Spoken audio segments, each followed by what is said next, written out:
Историска. Овој епитет за посетата преобладуваше во говорите на двајцата премиери Зоран Заев и Алексис Ципрас по денешната средба во македонската влада. Ципрас и неговата делегација од 10 министри пристигнаа на меѓународниот аеродром во Скопје со мало задоцнување. Пред владата на црвен килим, но без химна и гарда, поради како што рекоа доцнењето на авионот, ги пречекаа македонските колеги. Заев добре дојде.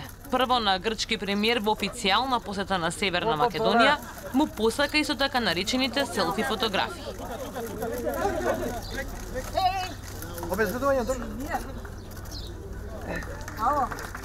По заедничката средба и двајцата го пофалија договорот од Преспа и придобивките од него. Набројувајќи ја поддршката од Грција за Северна Македонија на патот кон Европската Унија, потоа грчкото воено воздухопловство кое бесплатно ќе го чува македонското небо, отворење нов граничен премен кај Вадарци, но и зголемената бизнис соработка во повеќе сектори. Одговарајќи на новинарски прашања, и Заев и Ципрас рекоа дека очекуваат опозициите во двете земји, ако еден ден дојдат на власт, да се придружуваат до договорот.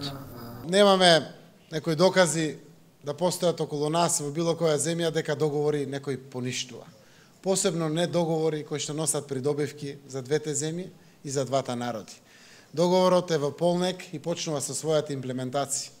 Јас сум убеден силно дека тој договор ќе донесе само бенефит, само придобивки, само убава иднина за двете страни. Ципрас, кој се пошегува дека и двајцата имаат намера да не ги изгубат следните избори во контекст на интересот на светските сили за регионот, пак рече дека тој е добре дојден, но дека мора да се разбере, оти треба да се почитува и суверенитетот на земјите.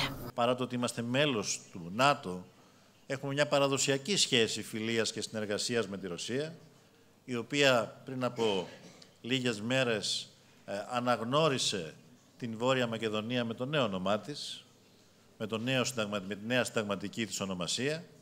Συνεπώς, εγώ πιστεύω ότι το γεγονός ότι υπάρχει ένα πολύπλευρο ενδιαφέρον για την περιοχή δεν είναι κατά ανάγκη αρνητικό, είναι θετικό, στο βαθμό που όλοι όσοι ενδιαφέρονται για την περιοχή αναγνωρίζουν τα κυριαρχικά δικαιώματα των λαών και την επιθυμία τους να δημιουργήσουν προϋποθέσεις πολιτικής σταθερότητας, ειρήνης, συνεργασίας και συνανάπτυξης. Во текот на денот имаше билатерални средби на министрите од двете земји. Се одржа првата седница на Високиот совет за соработка меѓу Република Северна Македонија и Грција, а се потпише и повеќе договори. Договорено и до мај да почне да работи комисија за трговските марки под надзор на Министерството за надворешни работи, која ќе се обиди да ги реши тие проблеми. А ќе се прецизираат имињата на спомениците во Скопје дека припаѓаат на античката грчка цивилизација. Додека траеше посетата, поголемиот дел од центарот на Скопје беше затворен и со засилено полициско обезбедување.